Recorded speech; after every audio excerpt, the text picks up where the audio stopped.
Boom! According to that, I am live. My name is Hiko Simon. This is Tokyo Tonight. I just realized I had a technical problem right as I was going to start. The mount that I was using has like a swivel head, and it kept the camera kept rotating away, and it wasn't pointing at me. It was a new technical issue, but that's what we innovate here on Tokyo Tonight. It's great to see. Wow, we've already got 15 people watching.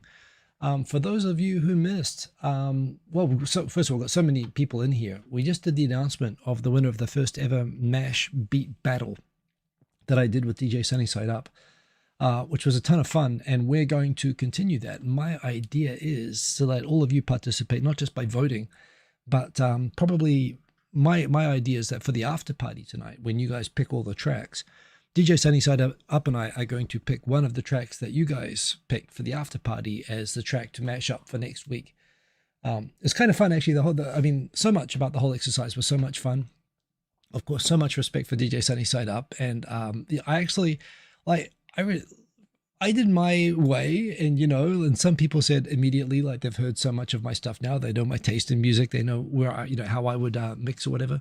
And some people said that they knew Sunny's style and my style, but they said that they were going to vote for him or for me, and they voted for the other person. I kind of like that. I like that it really is the Pepsi taste test. But also, I realize as well, I want to make sure I'm not too predictable. I don't want people voting because because they're voting for me or for him. Both of us want you to vote for the track you really like the best. So I think it's a great way. If we let you guys pick the track, then we're not letting our biases come in. You don't get to recognize, oh, that's a track that I play every week or something like that, which I think makes it more fun. So, yeah, had a bunch of fun, bunch more ideas. The winning track just got premiered on Tokyo Digital Crew. So yeah, I'm just coming across from that at the moment. Who we got here in the comments? We have Cobra Stenji in first. You're in early this morning. I guess you got up early there in Germany. Great to see you, Cobra Stenji. We got DJ Sunnyside Up in second. Dan H coming in third. Currently eating in an Israeli and Palestine fusion restaurant in London. That sounds spicy. That's all. And among the many topics that I don't talk about on this show in a lot of detail is definitely that. That actually sounds great. But I certainly hope that all the flavors go well together. So yeah, that's actually really cool, Dan H. I'm curious. I'm assuming there'll be a lot of hummus, whatever it is. But that is super cool. Oh, I've just realized I've got to turn on one of the lamps. There it is. There it is. Got to be perfectly lit from all sides. I love lamp, as a great philosopher once said. Who else we got in here? We got Black Tengu in from Greece. Cloudy day in Athens. It's cloudy day in Tokyo as well. It's like pre-rainy season at the moment here. It's nice for going out for a run, I guess, and at least it wasn't raining, but it's really gloomy here as well. But just when you think, oh, I want to see the sun again, then summer starts, and that sucks. So we got that, but cloudy and cold in Germany by the sounds of it. So it must be it's not just a European thing, it's a Japan thing as well. Yeah, tell me where you are and what your weather's like where you are at the moment. But believe in yourself in Canada. What's it like in Canada? Hopefully you've got some sunshine up there anyway. Quentin Rankid asking today, yeah, what do they serve? I'm super curious about that as well. So yeah, believe in yourself, saying hello to everyone. We've got Aaron, boom, good morning, great to see you. Our moderator, as always, great to have you in here. We've got Lara, great to see you in the chat. Hey. Believe in yourself, saying hello. We've got Mr. Cordy Chep, great to see you. We've got a whole bunch of discounted sushi. I was about to say, yeah, if you're not here next week, you know why. Discounted, there's some things which are good to have as a discount, and some things I pass on, and sushi would be high on that list. Hopefully it's good sushi, and hopefully it's discounted for the right reasons. But yeah, good luck with that. That is funny. Got Shubhas in from Panama. Good morning, hoy hoy everyone. Shubhas is here too. Great to see. Who else we got? Ben Duncan. Yo, Ben Duncan. By the way, you're in Tokyo at the moment, right? I remember you said you were here the other day. But welcome indeed. Great to have you back in here as always. I've still got your the butter that your mum gave, and I hold on to this. We have agricultural topics to discuss tonight, so always relevant, always important. Definitely the butter in here. I can't watch for long because you're falling asleep soon. That's totally okay. Yeah, believe me, it's always rough here on Monday mornings as well, especially when I get into the after party and it's like 1:30 and I get sleep. Well, actually it finishes at 12:30, but by the time I get to sleep often, and if it runs over, so yeah, I definitely. If you're in Japan or even Australia or New Zealand, especially, like I appreciate people staying awake as much as they can. But yeah. Quint Rankid apparently. Oh wow. Okay, so people seem to know maybe about this restaurant. It sounds cool. I mean, I would check it out myself. I'm very curious. DJ Sunny Side Up again. Thank you for the first ever Mash battle, and we're gonna keep doing it. And that's kind of cool. Like you guys all get to participate, and Sunny participates. And I was gonna say he did things that I didn't do. Like he mashed 2 tracks with "Eye of the Tiger." He did the Power German track by Snap, as well as of course Ice Ice Baby. And I was like, oh yeah, I should probably do some more complex stuff, like maybe loop some samples and I don't know, like try to figure out and try to make it. Maybe if I try to sound a bit more like Sunny, then I want people to be to not know who it is. I want that to be 2 awesome tracks and just to be going on what sounds cool. So yeah, a technical problem. It's a technical problem. I've never had the swirly whirly rotating. This is actually a mount that you use with the 360 camera if you want to take one of those matrix bullet time shots, which I have never taken one of those, but I thought it would make a good little stand for the camera that you're currently looking at. But the problem is that the head is not fixed and it just kept rotating backwards for some reason today. It's never done that actually. It's been working fine until now, but there you go. Lysander 45, somehow I missed you there. Good day to you, Lysander 45, and other Tokyo Tonight regulars indeed, definitely not regulators. Hi to all the Tokyo Tonight regulators as well. I agree with everything you've ever said and thought in your entire lives. Who else we got in here? We got Yoni, long time no see. Great to see you back in here. I hope that you are good. I like that thumbnail as well. What's that number 3? What are you playing there? Is that like it doesn't look like, it looks more like a rugby shirt than a soccer shirt, but anyway, that's cool. Good to see you in there. Ben Duncan voted B, not knowing who it was. Well, it's out. The winner was B. It got the most votes, and B is me. So boom. I just posted the full track along with myself, like to LL Cool J and Eye of the Tiger doing Muay Thai training. It seemed to go naturally, and I had to make the video on short notice. Sunny actually made an awesome video for his track, and so we're going to post the other track as well later on so that you can hear it. It's definitely worth posting on Tokyo Digital Crew. Since we're doing fun projects like this, I mean, I DJ as well. So if you want to know about the live streams, of course, it's on Tokyo Digital Crew. It's better to have it separated. It's all music. It's all the copyright stuff is all over there. So it's kind of safer to put over there, but definitely go subscribe to the channel. But especially now we have, people here in the comments. We're doing actual like, collaborative battles. You guys are choosing the music and voting. So do go sub and support for Tokyo Digital Crew. Of course, it's a lot of fun and we do appreciate the support. BDBGP, great to have you in here. BDBGP is actually doing another beats competition, 5 p.m. Mountain View time, which is actually, I think, about 9 a.m. Japan Standard Time, if I recall correctly, because I often have to work with US West Coast. So that's happening today, 5 p.m. US time, tomorrow, 9 a.m. Japan time.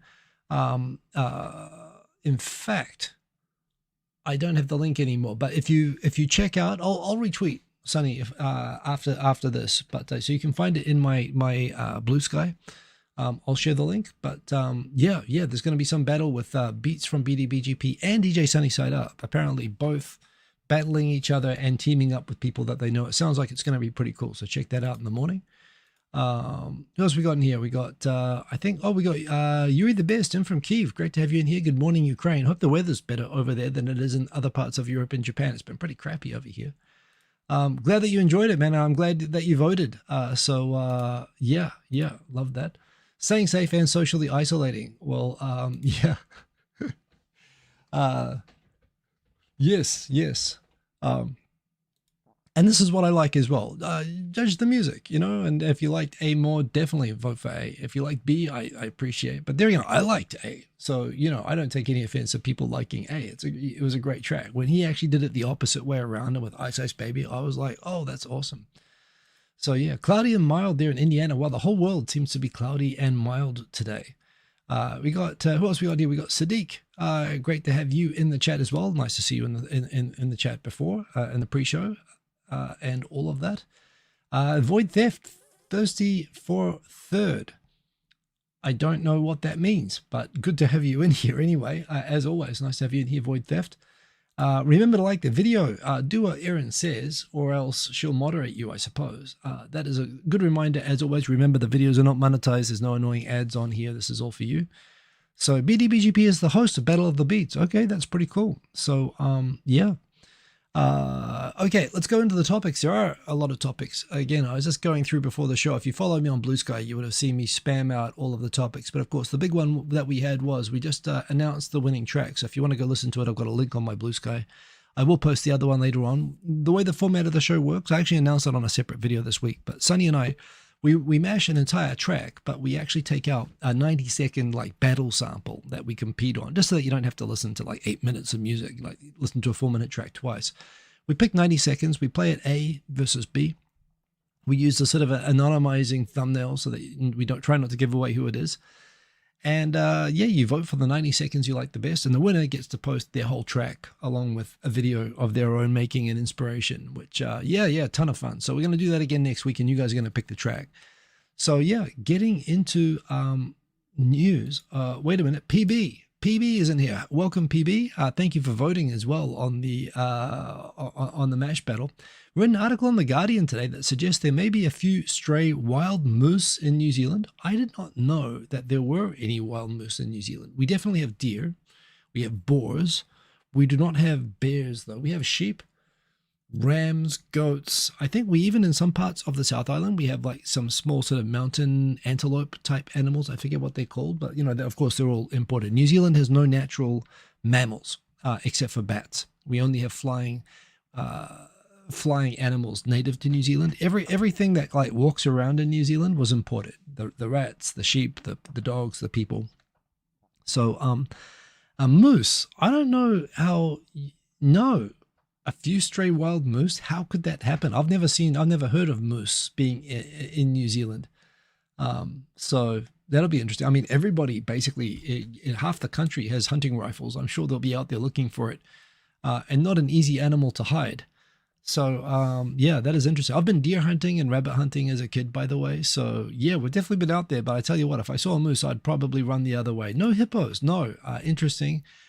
That's right. We have rabbits, but no hippos specifically. Pablo Escobar, he could get them somehow into Colombia, but he couldn't quite get them into his bomb shelter in Queenstown, I guess.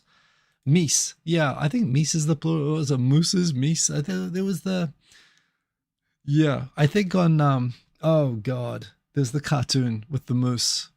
Old cartoon anyway, and they make fun of that. I'm going to call them meese. I don't know what it is. We need a Canadian. Are there any Canadians or Finnish people? Scandinavians or Canadians can help us with the plural of moose here. Normally find mooses in Alaska. Yeah, they were dropped off a century ago in Fiordland. Okay, they're in Fiordland. Wow. I mean, Fiordland is like Norway. It's really intense, like mountainous, literally fjords. And so I suppose that's a place where I began. Rocky and Bullwinkle. Thank you, Erin. I guess that's where you could hide a moose. I've never heard of that, but there we go. Moose is both singular and plural. I just learned a thing. I've never needed to know the plural of moose before, but now I know. The plural of octopus is apparently octopodes. I thought it was octopi. I thought that everyone went all Latin, mispronounced Latin. It would be octopi technically, but it would be, I always said octopi. Anyway, possibly I'm missing a joke there. Anyway, into it, some wonderful news for Japan-Korea relations, of course. While Japan is having such great relations with the current Korean government, they've decided to take advantage to commemorate the 50th anniversary of diplomatic relations being established between South Korea and Japan in 1975, to set up new accelerated fast-track entry for tourists into Japan to be able to get into Japan, to commemorate all the other activities where just right now the government of Korea has been so friendly and so let's like let bygones be bygones. Let's put all this fighting aside. Let's Japan's reappointed staff to its embassy that had been sort of closed down more or less under the previous government. Things had gotten so bad with South Korea that effectively Japan and Korea had almost basically broken off diplomatic relations. and it was affecting trade. It was affecting the ability to travel and so on. I mean, there's still a huge amount of personal exchange between Korea and Japan, and that is a great thing. But the governments, like the left-wing governments over there, were really like their whole part of their identity is kind of blaming Japan for everything. And let's face it, colonialism isn't cool, kids. If Just say no to colonialism. Do not colonize any countries, even if it seems like a really good idea, but especially not if it seems like an evil idea. Just don't do it, because Korea is basically teaching Japan the lesson of why you shouldn't colonize anyone, but especially not Korea. But yeah, every now and then you'll get you'll get people. Japan's basically, hey, we're cool to reconcile, but don't be silly about it. And half the time Korea's like, yeah, let's reconcile and be practical. And the other half is like, no, I hate you forever. You're not my father. And we've just had, the current, it's been going so well with the current Korean government, and everything was going great in terms of relations between Japan and Korea until the slight hiccup by the current Korean government where they accidentally oopsied and declared martial law and tried to suspend democracy and shoot people in the parliament. And now everyone's gotten all upset, and probably in about July, I think, or is it June even, they're planning to elect a new president who's probably going to be the one who doesn't try to militarily take over the country and suspend democracy for some reason. I don't know. They seem to like that sort of thing. So the result is that probably, and he's already saying that every deal done with Japan is basically going to go up in smoke. He's going to set them all on fire, and everything that Japan's paid, they're going to go back and make Japan pay more forever. So pretty much Japan, the policy goal of the almost certain to next to be elected Korean president is pretty much to make Japan like the gimp in the scene from Pulp Fiction, down in the basement, over the pommel horse. That's pretty much what that's their policy towards Japan. So the fast track, I'm loving these good relations. I'm loving the fast track immigration. I hope that it lasts as well, but I don't see that happening. So yes, the plural of goose should also be goose. What is it with colonization pisses people off? Yes. I mean, the old Monty Python skit, what have the Romans ever done for us? It definitely reflects the mindset of the colonizers. Like, what are they, we did all these wonderful things for them. We brought them civilization and education and railroads, but it is amazing how completely tone deaf colonizers are to all the shit that they cause, usually on purpose. But that is part of the world, and yeah, that's right. Why is India pissed off with Britain? Could never figure that one out. But there we go. The plural of sheep should be sheepis. With an E on the end, sheeps? Impossibly. I see we're still talking about moose plurals, which I admit I could make this whole video about, but I'm going to continue on. With rice prices, I've mentioned that rice prices have doubled in the last year, and people who are already, Japan's having inflation for the first time ever, which is what the government's been trying to have, but it's the wrong type of inflation. It's the inflation where stuff gets more expensive, but people are still getting paid the same, which means that in terms of real wages have been going down. And the result of that is people are pissed off at the government. Even though inflation in Japan is like 2%, where like everywhere else in the world it's like 20% and 10%, and it's going crazy. Japan is still, like most stuff here, is still the same price that it was back in 2000. It hasn't changed in 25 years, including wages. But now that even with a small bit of inflation, it's not just the inflation itself. Stuff is more expensive, but because people are getting the same pay, they feel poor. And they're extremely sensitive to price changes. And so, of course, with the price of rice going up by 100%, and not because of a shortage of rice, but literally because of the mismanagement of the distribution of stockpiled rice by the Japanese government. Just basically the controlled system of distribution and selling that the Japanese government Ministry of Agriculture runs has kind of resulted in a situation where distributors have just realized, if we just hold it back, we can double the prices and be rich. So that led to the resignation of the agriculture minister. You might have heard about this. He had to resign because right now this is like causing people to lose their minds with anger at the government. And when people ask the agriculture minister, like apparently at a speech, they're about to have elections in the upper house. I think it happens in late June or July. It's happening next month anyway. So the government could lose more seats. And right now the prices and real wages going down is a huge problem for the government. But on top of that, the price of rice doubling is a huge problem. So when people were like asking the Minister of Agriculture, hey, what are you going to do about getting rice prices down? He responded, apparently jokingly, the joke of the Minister of Agriculture was, well, I get so much rice just donated to me all the time by my supporters. I don't even have to buy rice. In fact, I should probably sell it. I mean, I get good money for it. So yeah, I don't really understand, I don't really get to feel any changes in rice because I never have to pay for it myself. Which normally would be, kind of the typical sort of elderly Japanese politician gaffe. But with this being like the number one inflammatory issue in the country right now, and him being the Minister of Agriculture overseeing through mismanagement a doubling in 12 months of the price of Japan's most important staple on an issue that could bring down the government, everybody said, hey, why don't you just fuck off? Why don't you just resign? And they replaced him with Shinjiro Koizumi, the son of the former Prime Minister Junichiro Koizumi, who famously, other than being kind of good looking by Japanese standards, his brother is like a drama and TV star talent and looks just like him. And when he was appointed the environment minister in an eccentric and not entirely successful stint a couple of years ago, he announced that he would make the environment sexy again. That was his slogan. And he didn't really do anything, and everybody sort of mocked him for being intellectually extremely lightweight and not able to get anything done. However, despite that, just being picturesque and having a famous name of a popular former prime minister, when they had the last election for the prime minister of Japan, Ishiba came first, eventually. Sanai Takaichi from the far right wing of the party came second, and he came third. So all the people who recognize that Ishiba's kind of toast, he's kind of unpopular right now, and don't want Takaichi to become the next prime minister, he is probably in the running, is probably going to be the people that don't want the far right of the party to run Japan are probably going to rally behind him, and he could be the prime minister soon. But there is this thing, and this is what they do with Kono Taro. Sometimes, when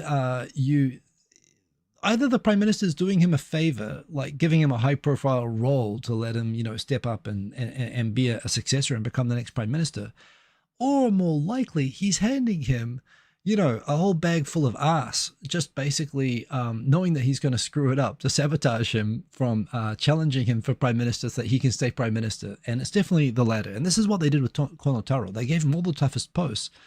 But Kono Taro is like, I don't know if he's taking amphetamines or whatever, but he has endless energy and actually a huge ability to get stuff done. So he would always surprise everybody by actually going out and doing stuff.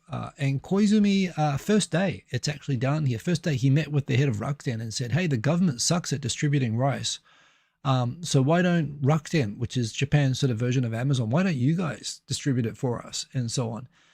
Still the mindset of, again, what you do when Japan's whole agricultural management system is essentially still Stalinist. What you're going to do, putting kind of a male bimbo of sorts, a good-looking idiot in charge of it.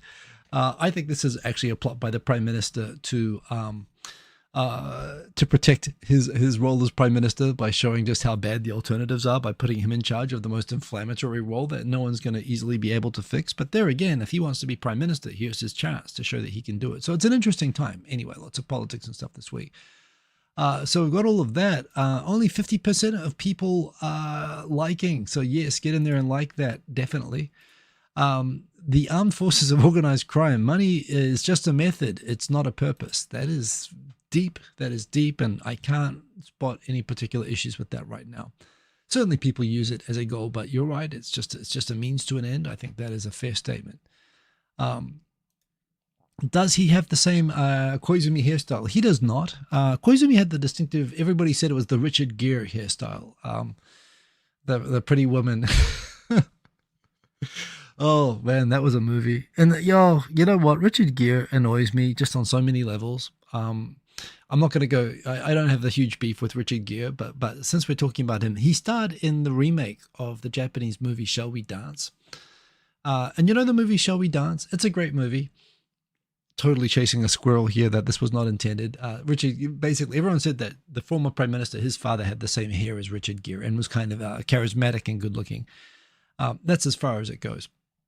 But Richard Gere, when he wanted to do all these remakes of famous Japanese movies, great idea. There are some great Japanese movies that people in English speaking audiences don't know about. Shall We Dance is a fantastic movie about a salaryman who becomes sort of inspired. He discovers ballroom dancing while going through a kind of midlife crisis, troubled sort of marriage. And the thing is, the movie is famous because of how it deals with the theme of going through the kind of jaded, losing touch with your partner midlife crisis, where he literally, this salaryman, gets drawn to going to this, this ballroom dancing studio because he's attracted to like what the teacher, the instructor he sees in the window, and develops kind of a weird 50-year-old salaryman crush on the teacher there. And in order to sort of pursue her, he takes up like lessons while being married and having a kind of a distant sort of a marriage. And what a lot of critics hate, a lot of feminists in Japan hate Shall We Dance because of the way that the movie uncritically treats the protagonist, like warts and all, as this kind of flawed, but it doesn't judge him. He doesn't have any comeuppance for basically having a crush and chasing a 20-year-old like dance instructor. The American movie, however, when they remade the movie, and that's the magic of the movie, it explores this topic without judgment about stuff that kind of happens all the time with regular people, right? And it goes through the whole Japanese thing about, learning a hobby and progressing and going through all these things, but allowing people to be complex, realistic characters. But of course, when Richard Gere remade it for Hollywood, he turned it into this thing where, spoiler, because you don't have to watch the American one. From what I understand, he ends up like using his new ballroom dancing hobby to reconnect with his wife, happy ending.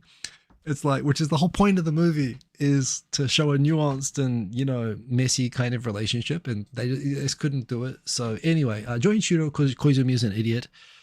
His son Shinjiro Koizumi is an idiot, and Richard Gere is an idiot. Everyone involved in the story, even the people not involved in the story, they're all idiots. That's the lesson. However, he's going to make Stalinist agricultural management sexy again. He is trying to get online shopping involved. Who knows if that will help? That was a deep rabbit hole over a hair question, especially for someone with my amount of hair. But there we go. That's why you guys all come here every week, I suppose. He also did the remake of Hachiko, where I haven't watched that because I don't like him. But believe in yourself. That's my whole point. The Japanese version of Shall We Dance, while controversial, is controversial because it's not black and white and morally judgmental of the characters or anything like that. And, even this guy who's like showing great Japanese movies ruins them, so screw you and your hair, Richard Gere. But there we go. That's just my opinion. Nesta, great to see you, Nesta. Why does he still make, I don't know if he still makes movies. I don't know. But there we go. Ohio, Ian Macaulay, great to have you in here.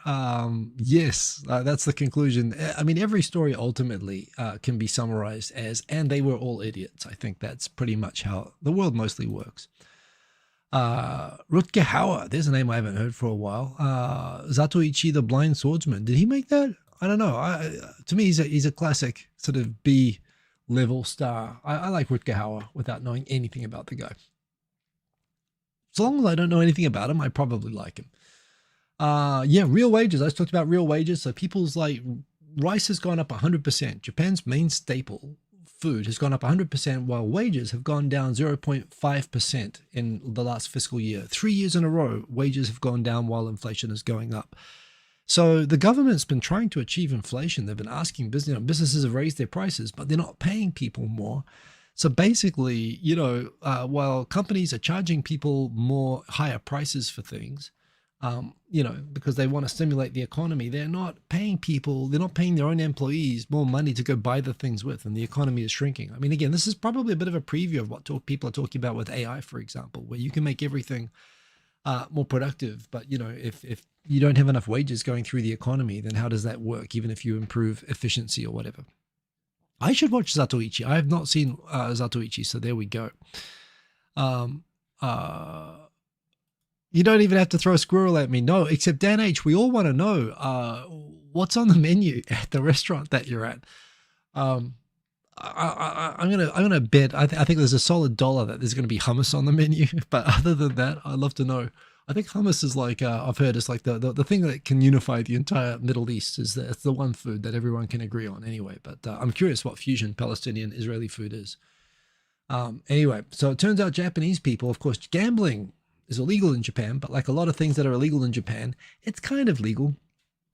Um, just like pachinko, for example, illegal, but everybody does it and generates hundreds of billions of dollars of revenue. Apparently, people are very concerned about people logging onto international gambling sites where, from Japan, people allegedly bet about $45 billion. Now, honestly, I just want there to be consistency and transparency. I'm not necessarily against all forms of gambling. You have the lottery as a kid, you have horse racing, you have, there's all kinds of legal and managed betting in Japan as well. You have the cycle racing, you have boat racing, you have horse racing, all this sort of thing.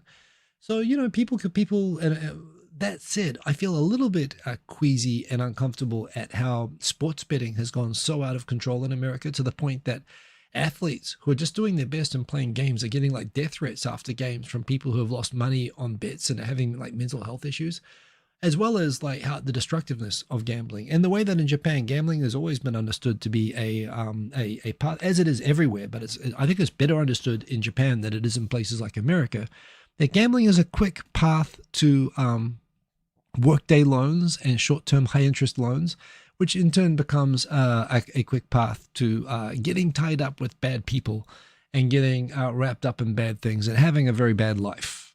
So, a lot of the social ills associated with organized crime and loan sharking are very much linked, and just the general misery. I mean, remember, gambling is an industry that sells the idea that you can be the 1 in 100,000 people that makes a consistent profit off of it, but while the other 999,000 people or whatever are all like getting completely fleeced. And that's it. Personally, my attitude with all of this stuff is that if you're putting down a bet and you're happy to let the money go, then that's fine. But if people are wagering, what worries me is that there's a lot of people with gambling issues, with compulsive gambling addiction, that are losing money on this sort of thing. And it's, and they're doing this for sure on pachinko and other things which are just not regulated or managed at all, because in Japan, they just pretend it doesn't exist. So again, it's a classic case of if Japan thinks that this is an illegal problem, great, go deal with the 10 times bigger real illegal problem that actually exists first and also deal with this. But, it's one of those things where Japan just kind of selectively decides what's right. So yeah. Bingo scratch-off tickets were fun. Yeah, I remember the scratchies. Used to get the $1 or $2 scratchies and you could win $10,000 as a kid. That was always kind of fun. But is it illegal to bet on elections in America? That's amazing. Is that really true? Like, even in Nevada? I mean, I have the impression you can bet on anything in America, but okay. I mean, I'll tell you what, if there's anything that the current administration is going to deregulate, given that they're deregulating pretty much everything, I'm pretty sure that's got to be on the list somewhere. I mean, hell, yeah. Wow. Yeah, no, I can see all the issues with that at once. I'm not going to think about it. You may be wondering why I put this GIF on this post. Because, surprisingly enough, you know how I kept posting Dumb and Dumber GIFs every time Nippon Steel, having had both Trump and Biden say that there was no way that they were going to allow Nippon Steel to rescue U.S. Steel with hundreds of millions of dollars of investment in an acquisition, which would save all the jobs and save the company from going out of business. America's main, I think almost only steel company. I mean, maybe there are other ones, but it's like the biggest one, and it's going out of business. And basically, unions there basically were opposing, and the whole story, I've been through it before, but this is a classic case where Trump outflanked the Democrats, where on something where traditionally Democrats would be opposed to foreign investment, where foreign owners coming in and endangering American union protected jobs, and where the union there, everyone's campaigning for the Pennsylvania Steelworkers Unions and trying to secure their votes, and which traditionally the Republicans wouldn't even try to go for, Pennsylvania steelworkers. But Trump jumped in there early and he said he doesn't want these Japanese people, taking over an American steel company and endangering American jobs. So I'm going to veto the deal, and look at, Sleepy Joe, he's going to let it happen. So he kind of outflanked on the anti-Japan sort of quasi-racist, quasi and going for the Bernie Sanders, like we're going to protect workers, and all that sort of thing. He jumped there first. And then Biden reacted saying, well, I promise you, I'm going to be twice as racist as he is and protect jobs twice as much. So the deal is so you have basically both the candidates in the presidential election one-upping each other on how badly they were going to smash and destroy and block and prevent this deal, which they get put through a CFIUS review, basically saying that Japan, a Japanese company taking ownership, rescuing a U.S. steel, would constitute a U.S. national security risk because, of course, U.S. warships and airplanes need steel, and this would be a foreign owner from, of course, a highly hostile nation. I mean, no, if there's any country, I mean, more than Canada even possibly, I mean, especially right now, that is an ally of America, surely it's Japan. But it's literally just sort of a pandering to racist nationalism that both sides did. So when Nippon Steel said, we still think we have a chance, we're going to follow the procedures and make this happen, I thought they were toast. But it turns out, especially when America is currently defining tariffs and, basically by the trade balance, by how much money is coming into America and out of, like when they essentially are saying that they want money to come in from overseas into America and money not to leave America and going to foreign countries, a $multi-hundred million, investment from a Japanese company. I pointed this out at the time. Why in the hell would a national economic nationalist, this money is coming in to save American jobs, and it's money coming in from Japan to sort of save a big American company, a strategic American company. So why would you oppose that? Like, that's just like, it's completely self-defeating for the sake of pandering to labor unions and, basically racist nationalism. And the fact that the Democrats felt like they had to one-up Trump on it was just like, and this is the thing. It's always like, what I respect about Trump, if I respect anything about him, is that he tells you exactly who he is and he acts exactly like who he is. He says, I'm this guy and I'm going to do this stuff. The Democrats pretend that they're the nice, reasonable ones, but then they go and do exactly the same stuff. So it's more like, you're voting, at least you know what you're voting for with him, including the fact that Trump just changed his mind and said, yeah, we're going to take their money. We're not going to let them have a full, they haven't announced the details of the deal yet. It sounds like they're not going to be allowed to have a controlling stake of the company. It's probably going to be 49% or something like that. So he's already announced that this is going to be an investment, not a takeover, which is just a framing of it. But, there'll be some way that they probably won't have board control. And they've probably, according to the Nikkei, they've come to accept that they don't have to control the whole company, seriously, given that they have like basically guaranteed customers in America who pay higher than market rates for steel in the first place. It's a good business investment for Nippon Steel to have a big stake in US Steel and to be running it. So it's kind of a win-win where, he gets to sort of make it look like he protected, but basically, of course, he's welcoming in the money. He's going to claim credit for it on the balance of, balance of trade and so on. But the fact that it was controversial in the first place was so ridiculous. So, anyway, I really thought this deal was never going to happen. And the old Jim Carrey, so you're saying there's a chance. I was using that to laugh, but it turns out Jim Carrey, he got the final laugh. So credit to Nippon Steel there. That's how they're looking right now. They pulled it off, even though it works sometimes. Great to see Timmy Asian Inc. Long time no see. Nice to see you live in the chat. We don't need help from your home country, USA #1. We do not need that at all.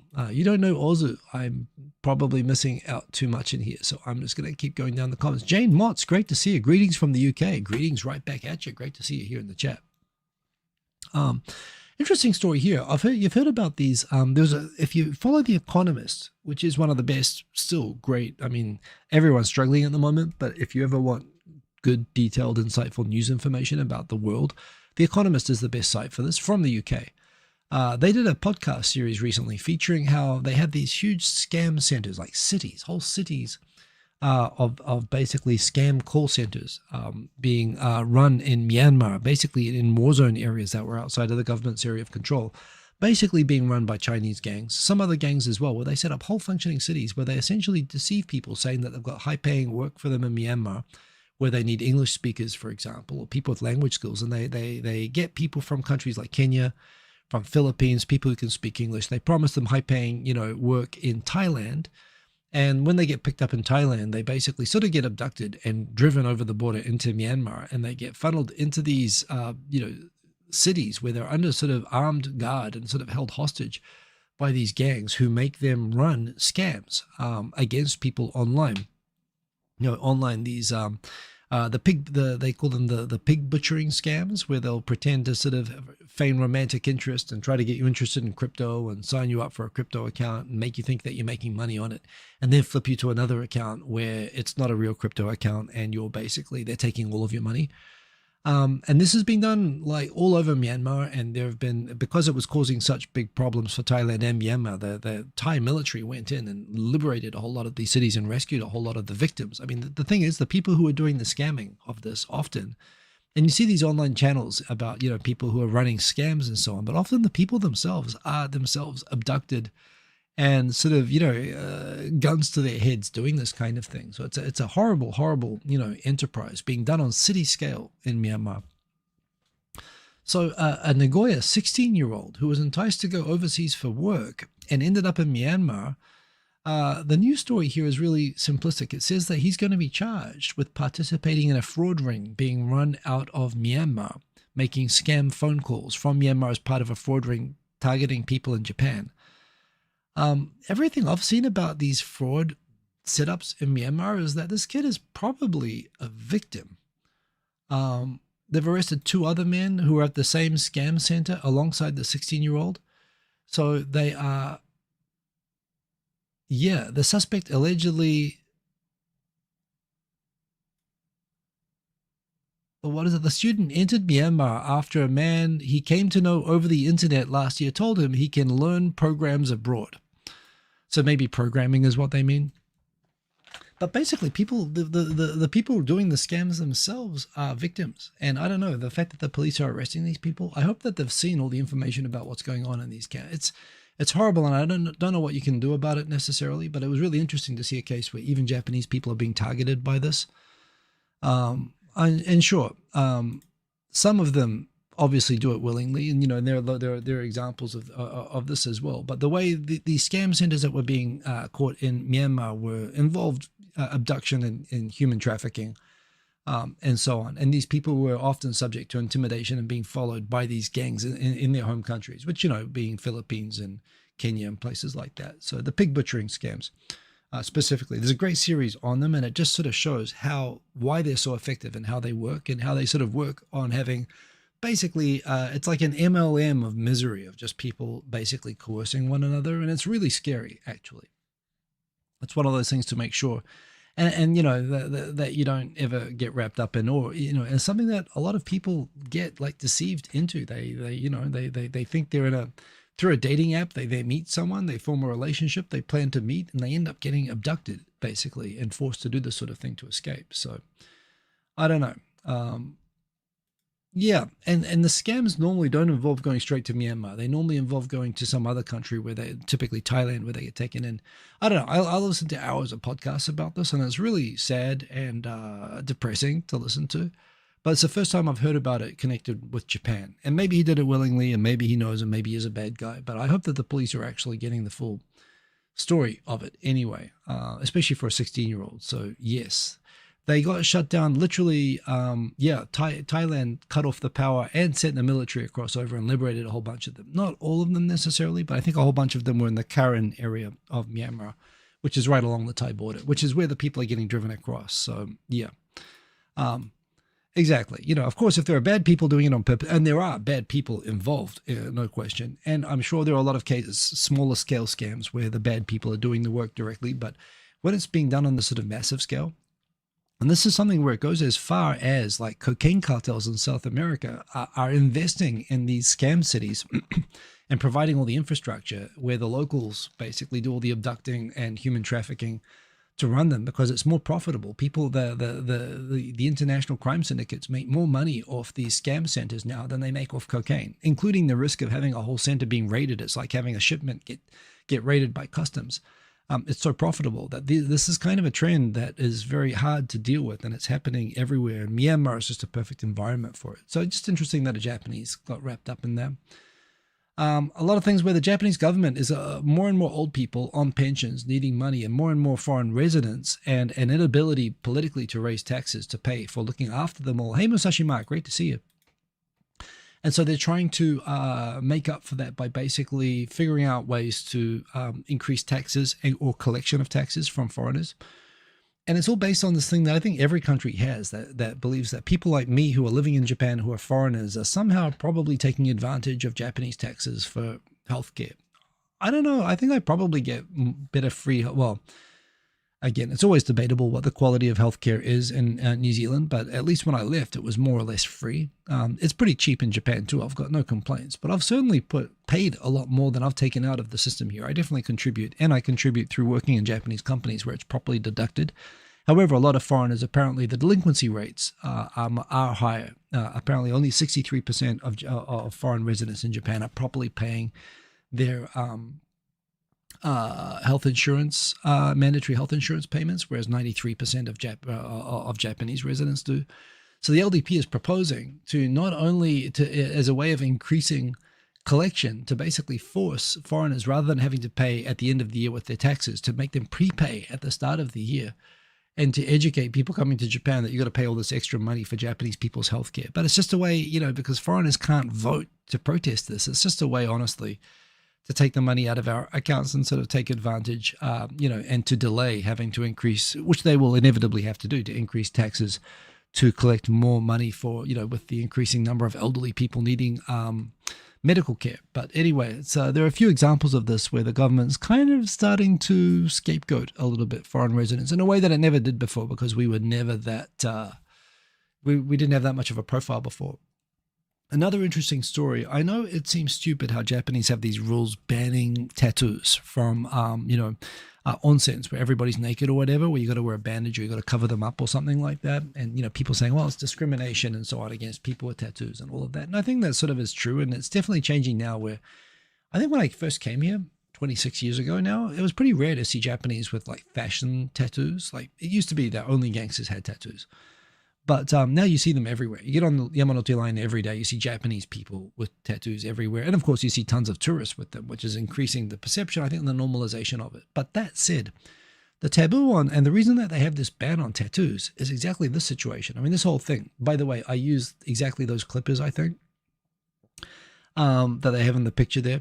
So apparently someone from an electronics store in Kyoto was like called up by someone who said that my hair clippers are broken. I want you to bring me a replacement. I want you to bring it to my house. And he was kind of abusive. But the staff, in order to placate him, said, okay, yes, right away, sir, we'll take it to your house. And they took it to his house. And the guy there flashed tattoos and said, when I have tattoos like this, normally if I did anything wrong, I'd have to shave my head to show that I'm sorry. And this guy, basically through the power of intimidation of just showing him a tattoo, made the guy agree to shave his own head with the clippers and to clean up the hair afterwards.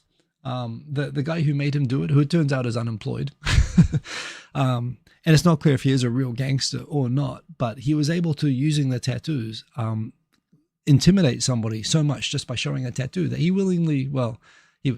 was coerced into shaving his head with nothing but showing him a tattoo. And you could say that the guy who shaved his head after being shown a tattoo was stupid. But if you're in a place like Kyoto, where gangsters are real and scary, this is why they regulate it. And it's kind of why I like tattoos on people. And, I mean, when they're good ones, I don't like crappy ones. But, I can respect good tattoos on other people. But I don't know. I don't need to make that much of a decisive decision about anything in my life. I'm quite happy being without them. And I think for people who feel like Japan is just irrationally against it, here's a good reminder that, a lot of people are still genuinely really freaked out by tattoos, to the point that they would shave their own heads if asked to, just because someone showed them a tattoo. So, yeah, be careful about all of that stuff, I suppose. I guess that's what it's about. What it's about. Aaron has small tattoos. You cover them with sports. That's what everybody does. Japanese as well. And I think small tattoos are pretty common now. But if you're one of these guys that has like a full back or full body thing, you have, even now, it's getting a lot better, where it used to be even a small tattoo, you were not allowed to join a gym. You're not allowed to join, a sports club, go to an onsen. You can definitely do that now, but you'll be asked to cover it up. but I don't think it makes that much trouble. But there we go, with the exception of one onsen that did try to kick you out. So some, and you know what, it was probably an onsen in an area that has gangsters.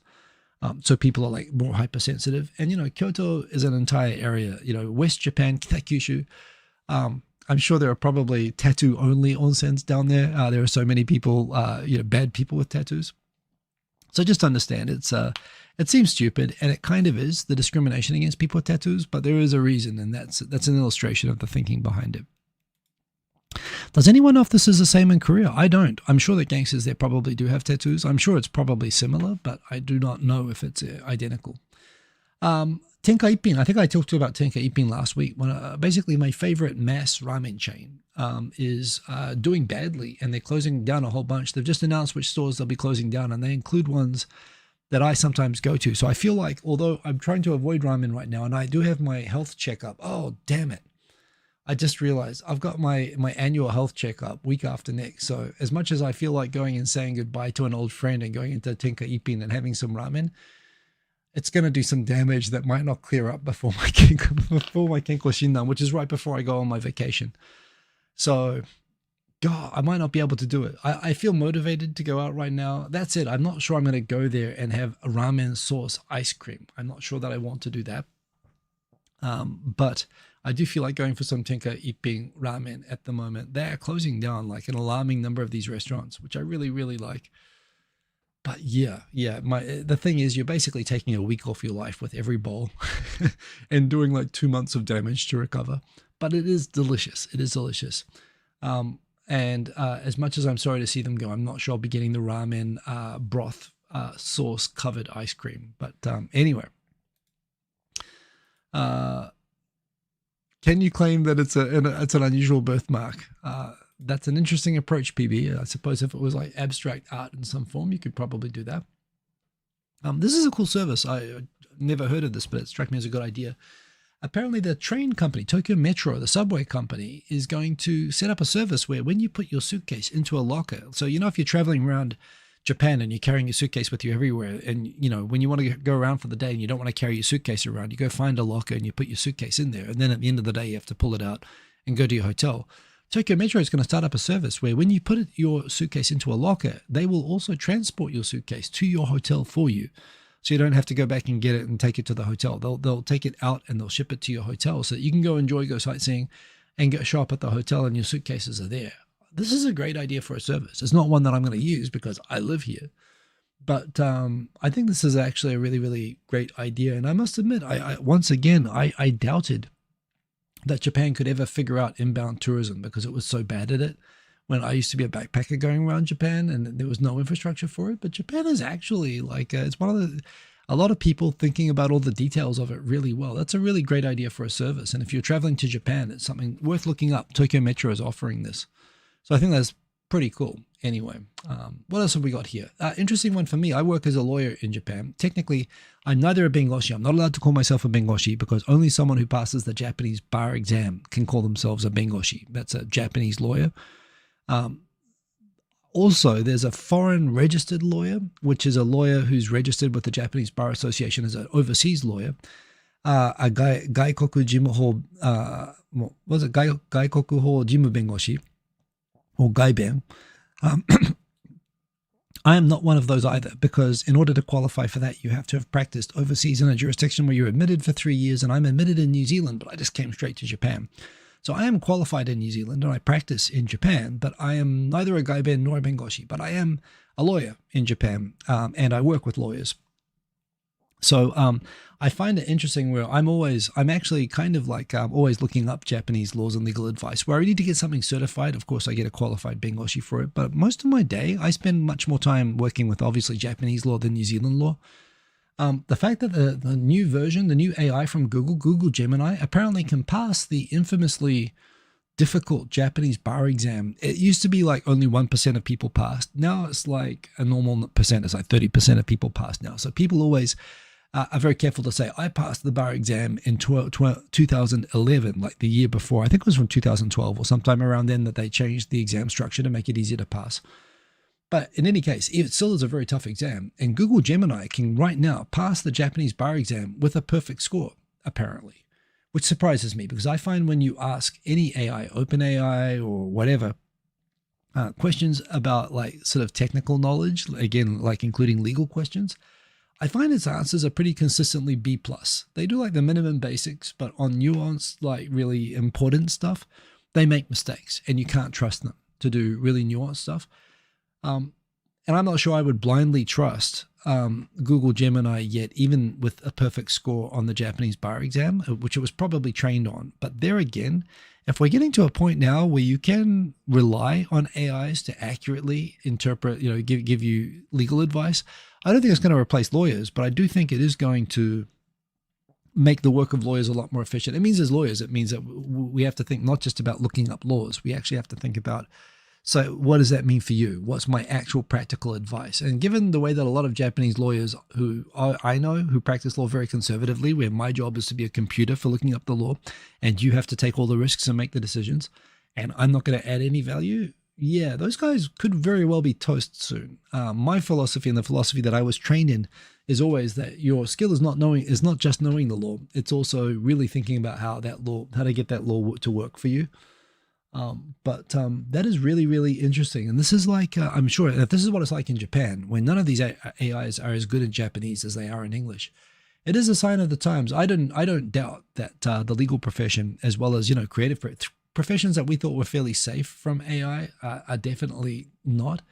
But at the same time, I think it's not going to eliminate lawyers. It's just going to save time. It's like having an engineer. This is like having a database for a car engineer, and it's got, and you can look up instantly any question about how to do something on a car. You still have to implement it. It's useful to have a quick lookup tool, but it doesn't replace the practical analysis or whatever. So this, in a way, just I think supercharges lawyers rather than replaces them. But to me, I mean, if I have a reasonably reliable online lawyer that I can do for quick lookups of things that that I don't want to have to pay for, like I'd pay for serious advice. But I love this actually, so I do like the direction. All the announcements this week, I think I mentioned that the Google Glasses reboot is really exciting to me, where you'll be able to basically in real time, they've already done a demo where it will subtitle. If you're talking to someone in English, like for example, to someone speaking Spanish, it will show English subtitles in real time of what the Spanish person is saying to you, and stuff like that. Or it can show subtitles where it can interpret for you and do stuff like that. When you're running, it will show you a map. This is the kind of Black Mirror like contact lens version of glasses I've been talking about and waiting for, and Google just demoed it. I'm like, take all my money. This is what I want. This will replace smartphones for me. I mean, I'll still have a smartphone in my pocket probably, but I really love all the AI announcements lately. So yeah, that's a thing. That is the making rice sexy again. Agricultural minister talking to Rakuten about, hey, can you make rice cheap and available online? We've got 1 minute left. I'm going to race ahead. By the way, same for DJing, right? Even if all the technology can mix and do everything for you, it's never been, as much as I invested months of my life in learning how to analog mix records with my hands, and that is now a redundant skill. AI can do that skill for me, but my skill is still I pick the tracks, and AI can help you pick the tracks. Even it can pick the tracks for you. It can do all of that. But in the end of the day, what you want is a person with taste that you like, who can surprise you or play what you like. It's a selection, and being able to use all of those tools in a way that's really cool. That's what the whole Mash battle's about. It's everything I love. I want more and more. I'm using AI already, and I want them to put more and more in. And it's the same with my work. When I see that Google announcement about passing the bar exam perfectly, I don't think my job's going to go. I think my job's going to get a lot more fun and interesting. I'm an optimist, of course, and it's the same with my DJing tools. It's exactly the same as the mixer I've got in front of me right now. We're up on time. I'm going to go through rapidly. What happens next time the Mount Fuji erupts? Well, we're all going to be fucked. Basically the ash is going to make all the power lines in Tokyo collapse. There could be apparently most of Mount Fuji is like more than a 35-degree angle, which could cause major landslides, which would wipe out most of the cities and villages within 15 kilometers of the base of the mountain. And the ash would cause all of Tokyo to lose electricity, among other problems. So yeah, it wouldn't be good. It could happen any day now, but welcome to Japan. We just deal with it. What else do we have? Types of companies people are paying to have people quit for them. Okay. Gaijin Pot has this blog saying habits that you think are polite that in Japan are rude. Okay, I'm like, honestly, I'm not sure I agree with all of these. So I'm going to make this the final thing. Bowing too deep. Well, bowing ridiculously is stupid. Like bowing 90 degrees for everything, whatever. Yeah, you just nod to people or whatever. It's sort of nice. I don't think it's rude. It's just weird, if you bow too much, but that's fine. Making direct eye contact. Ugh.